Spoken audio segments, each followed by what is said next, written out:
Buongiorno da Sicilia, 24 i nostri titoli.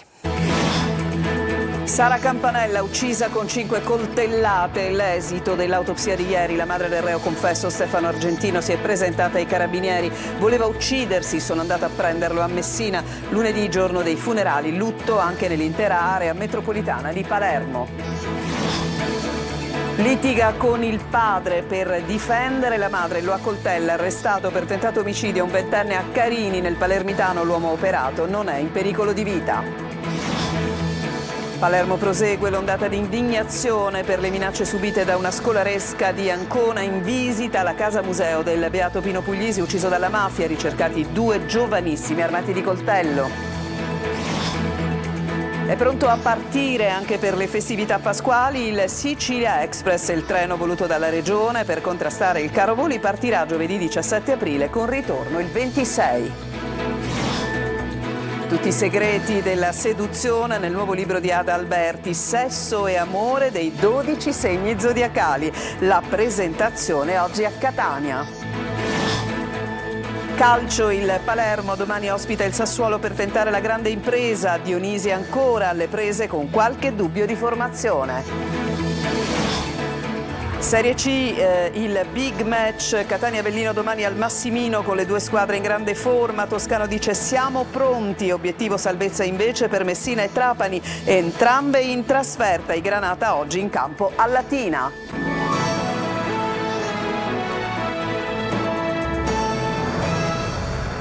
Ancora ben trovati, lutto cittadino lunedì a Messina, Misilmeri, ma anche in tutti i comuni dell'area metropolitana di Palermo per la morte di Sara Campanella, la cui salma ve lo vogliamo appunto far sapere perché in questo momento la salma è in viaggio da Messina e arriverà nella sua Misilmeri nel primo pomeriggio. I familiari hanno fatto sapere, hanno chiesto il massimo rispetto per questo momento da vivere appunto solo con la famiglia e gli amici più stretti. Intanto ieri l'autopsia sul corpo della giovane che ha rivelato che la ragazza è morta con 5 coltellate che le sono state inferte.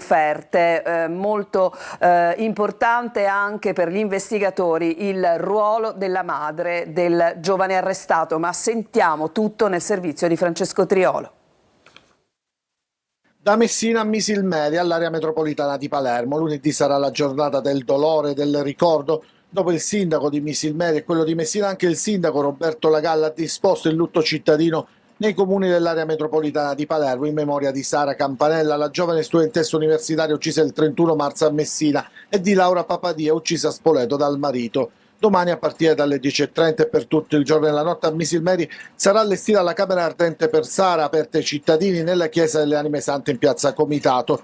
Lunedì alle 10:30 nella chiesa San Giovanni Battista di Misilmeri sarà celebrato il funerale a cui parteciperà anche il sindaco di Noto. Le indagini intanto proseguono e sembrano essere ad una svolta. La madre di Stefano Argentino, in compagnia del suo legale, l'avvocato Stefano Andolina, ha reso dichiarazioni spontanee ai carabinieri, a cui ha detto di essere stata lei a prendere il figlio a Messina e portarlo a Noto. Lunedì pomeriggio la donna ha raccontato di aver ricevuto la telefonata del figlio, una telefonata da Dio perché disperato voleva salutarla. Prima di uccidersi, la madre ha deciso quindi di partire per Messina insieme al marito, parlando sempre al telefono col figlio per evitare gesti estremi. Quindi solo poco prima di arrivare a Noto la confessione ai genitori, qui la decisione di portarlo nel B&B di famiglia. La versione della madre per non far preoccupare l'altro figlio, il destinatario di quel biglietto che i carabinieri avevano ritrovato quella sera e che spiegava come Stefano dovesse andare via. A Messina invece i carabinieri hanno sequestrato la casa in cui viveva Argentino durante i periodi di lezione ed esami. Saranno in rissa ad analizzarla.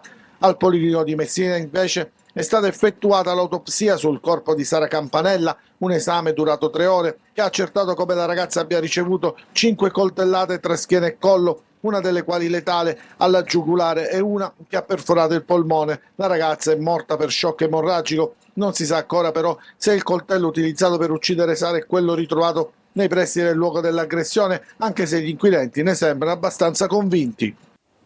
A Carini litiga con il padre, lo accoltella, arrestato un ventenne, l'uomo è stato sottoposto a intervento chirurgico ma non è in pericolo di vita. Marco Gullà.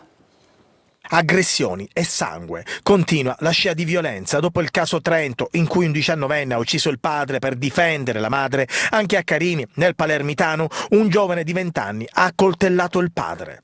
Nel corso di una lite, il ragazzo ha accoltellato il papà di 44 anni, ora ricoverato all'ospedale civico di Palermo. È stato sottoposto a un intervento chirurgico e non sarebbe comunque in pericolo di vita. Il giovane avrebbe accoltellato il padre per difendere la madre nel corso di una lite tra i genitori. Secondo una prima ricostruzione, l'uomo, 44 anni, è stato colpito 2 volte alle scapole, colpi che gli hanno provocato danni ai polmoni. Ricoverato all'ospedale civico di Palermo, è stato sottoposto a intervento chirurgico. Pare che le liti in casa fossero continue. Il ventenne è stato arrestato. Sull'episodio indagano i carabinieri, che hanno già sentito sia la donna che il ragazzo per fare luce su cosa realmente è successo.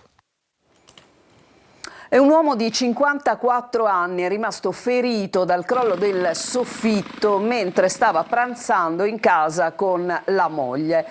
L'incidente è accaduto al terzo piano di una palazzina del Cipe in Largo Russo a Mazzarona, nella periferia nord-est di Siracusa. Per la moglie dell'uomo, che è stato portato all'ospedale Cannizzaro in elisoccorso, come vedete da queste immagini, la causa potrebbe essere dovuta a infiltrazioni d'acqua che erano state più volte segnalate.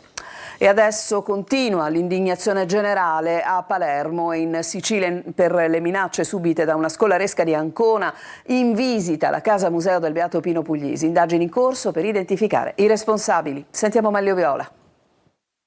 Non solo semplice solidarietà, ma pronti a incontrare studenti e professori per dimostrare loro che la Sicilia è un'altra. Dopo l'episodio di Brancaccio, che ha visto protagonisti e vittime gli studenti anconetani in viaggio di istruzione, l'assessore all'istruzione della regione siciliana vuole fare un passo in più rispetto alla semplice solidarietà. Nel condannare e stigmatizzare questi atti vili, ribadisco il mio personale impegno e quello delle istituzioni a continuare a investire in percorsi di educazione alla legalità e contrasto al disagio minorile nelle scuole. Agli studenti e agli insegnanti di Ancona, dice l'assessore Mimmo Turano, voglio dire infine che sono pronto a incontrarli, ad accoglierli di persona, saranno sempre i benvenuti in Sicilia. Tutto inizia nella giornata di ieri, quando un gruppo di 123 persone tra studenti e insegnanti del liceo Rinaldini di Ancona, accompagnato da una guida, era stato minacciato durante la visita alla casa museo del Beato Pino Puglisi. Alcuni ragazzi di Brancaccio avrebbero invitato gli studenti anconetani ad andare via, mostrando loro dei coltelli. Situazioni di intolleranza non nuove per il centro Padre Nostro, che opera a Brancaccio sul solco tracciato da Don Pino. Mentre si susseguono indignazione e solidarietà da tutte le istituzioni scolastiche e politiche, la vicenda si prepara ad approdare anche davanti al Comitato per l'Ordine e la Sicurezza Pubblica già la prossima settimana. È quanto il prefetto di Palermo, Massimo Mariani, ha fatto sapere al vicepresidente della Camera, il forzista palermitano Giorgio Mulè. Il neodirettore sanitario pro tempore Palazzolo ha firmato una delibera nella quale ha dato mandato ai legali per poter proseguire le indagini, per poter accertare eventuali altri responsabili per quella che è stata definita è stato definito un vero e proprio scandalo della sanità all'ASP di Trapani. Dunque l'inchiesta si dovrebbe allargare, ma intanto i carabinieri del NAS hanno fatto visita alla signora Maria Cristina Gallo, la professoressa che è stata la prima ad avere denunciato la vicenda. Laura Spanò. Da via Mazzini, sede dell'ASP di Trapani, parte un'indagine per chiarire quello che viene definito il più grande scandalo sanitario degli ultimi anni. Il responsabile del servizio legale e contenziosi e quello delle risorse umane avranno 30 giorni di tempo per redigere un report sulle negligenze da portare al nuovo direttore generale pro tempore, Danilo Faro Palazzolo. La comunicazione di Palazzolo ha destato preoccupazione tra i medici dei reparti interessati. Nella delibera si mettono nero su bianco le conseguenze in cui potrebbero incorrere, incluso il licenziamento per giusta causa. A Mazzara invece sono arrivati i carabinieri del NAS per sentire Maria Cristina Gallo, la prima che ha denunciato il ritardo di 8 mesi nella consegna del suo referto istologico, che le ha confermato di essere affetta da un carcinoma al 4º stadio. Il NAS ha voluto conoscere dettagli, nomi dei medici che l'hanno seguita e di quelli che avevano in carico, i tessuti da analizzare, e si apprende che nel corso delle audizioni degli ispettori un chirurgo che ha operato in uno degli ospedali del trapanese avrebbe fatto l'elenco dei suoi pazienti che non hanno ricevuto l'istologico in tempo e hanno sviluppato il cancro. 7 persone. Si indaga per il reato di colpa medica, al momento circoscritta a 3 denunce, ma la Procura di Trapani sta valutando di allargare il fascicolo al sistema provinciale. Stamane poi riunione straordinaria del Consiglio Comunale di Trapani sullo scandalo, si è aperta con un minuto di silenzio in memoria dell'infermiere Paolo Robino di Salemi, morto 10 giorni prima dell'arrivo di quel referto istologico. Una seduta che è servita a raccontare lo scandalo, la mancanza di medici e di quelli sottopagati che lavorano in condizioni estreme, ma anche cosa ci sta di buono nella sanità trapanese. Durante le festività natalizie l'iniziativa della regione del Sicilia Express, del treno Sicilia Express, era servita a contrastare il caro voli imperante. L'iniziativa, proprio durante le festività pasquali, si ripropone. Il servizio di Veronica Barbarino. Caro voli per Pasqua? La regione, per i siciliani residenti al centro e al nord Italia che vogliono tornare a casa per le feste, rimette sui binari il Sicilia Express, il treno diretto e a costi contenuti. Dopo il successo registrato a Natale, quando i biglietti furono esauriti in poche ore, la regione rilancia l'iniziativa e raddoppia il servizio. Per le festività pasquali, infatti, sarà possibile raggiungere l'isola in treno da Torino, oppure scegliere di arrivare in treno fino a Napoli e poi proseguire via nave. Sono più di 1000 posti disponibili, 560 quelli per il Sicilia Express, 472 per la soluzione intermodale, entrambi al costo di €30. In occasione del lungo ponte pasquale, questo servizio collegherà Torino, Milano, Parma, Bologna, Firenze e Roma a Palermo e Siracusa, e rispetto a Natale sarà possibile partire anche dal Trentino Alto Adige, dal Veneto e dal Friuli Venezia Giulia, con un sistema integrato pullman treno. A disposizione cuccette o posti a sedere, 2 carrozze ristorante e la possibilità di assistere a performance artistiche e di partecipare a degustazioni. E se i siciliani raggiungono l'isola durante le festività con un treno speciale, il caro voli rischia di penalizzare il turismo. Confcommercio e gli operatori del settore lanciano l'allarme e chiedono alla regione risposte concrete e tempestive. Catania è la città dei giovani 2025, l'annuncio a Roma nel corso dell'iniziativa ideata dal Consiglio Nazionale dei Giovani. La città etnea premiata per la valorizzazione delle competenze giovanili e la promozione dell'imprenditoria. La città sarà protagonista di un anno di eventi. Sentiamo Desiree Ferlito. E Catania la città italiana dei giovani 2025, un riconoscimento che premia il coraggio di investire nei giovani, l'energia, la creatività e la visione di una città giovane pronta ad ascoltare i giovani.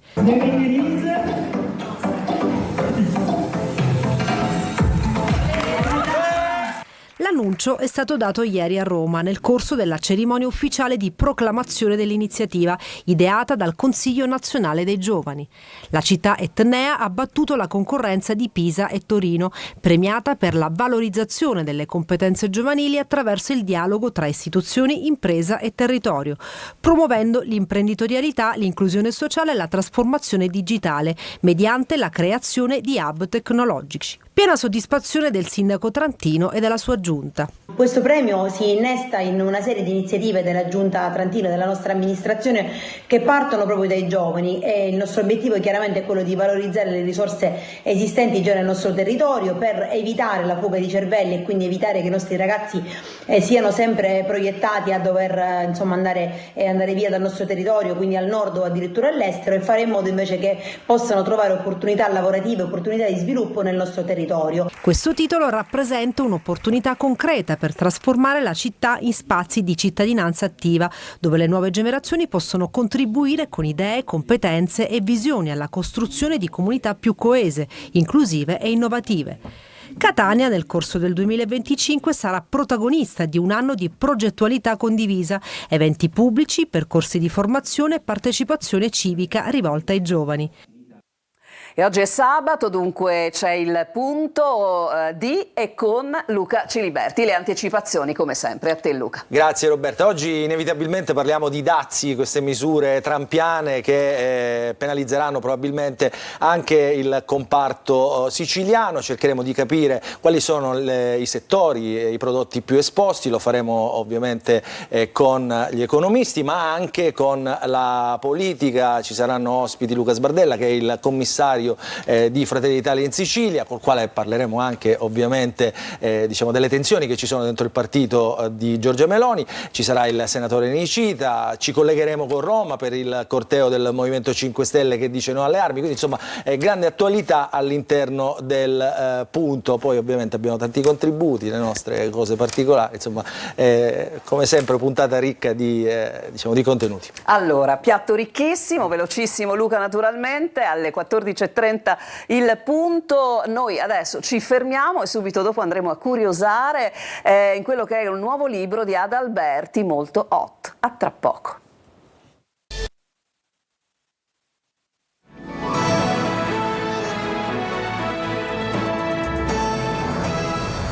Seconda parte di Sicilia 24, sarà presentato anche oggi nella sua Catania il nuovo libro, il 7° dell'astrologa Ada Alberti, si intitola Sesso e amore dei 12 segni zodiacali. L'ha intervistata per noi Simona Mazzone. Qual è il segno zodiacale più erotico? Lo Scorpione, governa i genitali, quindi... Avvincente e piccante, un vero viaggio nell'amore e nell'erotismo con l'aggiunta di utili consigli per conquistare l'anima gemella. È il nuovo libro di Ada Alberti, astrologa e giornalista, Sesso amore dei 12 segni zodiacali.